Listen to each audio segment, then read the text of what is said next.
Et on va démarrer avec le dossier de l'agro-business, c'est-à-dire dans notre voix hier, lors d'une conférence de presse, les souscripteurs ont fait part de plusieurs doléances et la principale, c'est bien sûr la libération de la présidente du syndicat national des professionnels de l'agro-business, Madame Kofi Olga, qui est actuellement à la MACA. Alors ces derniers sollicitent aussi l'Assemblée nationale pour une enquête parlementaire, car selon eux, l'État doit d'abord légiférer le secteur de l'agro-business. Et s'il y a des opérateurs qui ne respectent pas les règles, à ce moment-là, et à ce moment-là seulement, ils méritent la prison.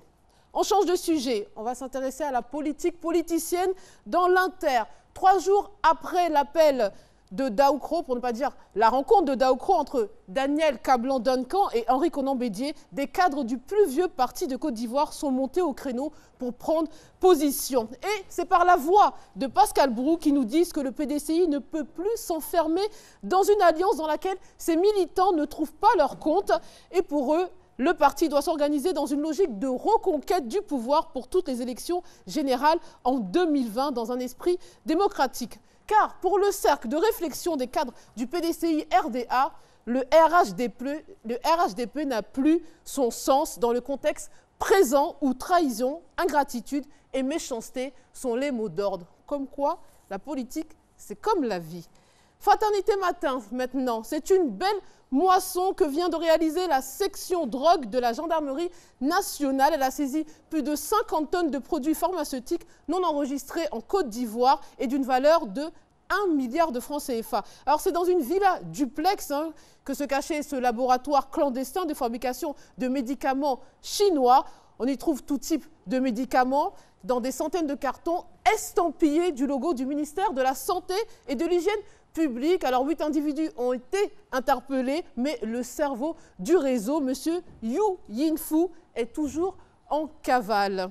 Allez, on poursuit avec Soir Info qui relate un fait divers. C'est l'histoire d'Abdoulaye, un soldat démobilisé et rendu à la vie civile où il végétait avant la crise post-électorale. Et ce dernier a été arrêté à bord d'un véhicule flambant neuf aux 2 plateaux. Il s'est présenté comme étant un militaire en exercice, ce qui est faux. Et lors de la fouille corporelle, on a redécouvert un couteau, un pistolet automatique et des munitions sur lui. Dans son véhicule, il y avait aussi une 60aine de munitions.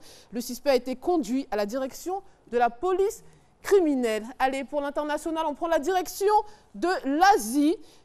C'est dimanche que Carrie Lam, l'ancienne secrétaire en chef de l'administration, a été élue par un comité de grands électeurs pour prendre les rênes de Hong Kong 20 ans après la rétrocession à la Chine. Alors, mais la voici à la tête d'un territoire totalement divisé entre le contrôle politique exercé par Pékin et le désir de démocratie de toute une jeunesse hostile au régime chinois.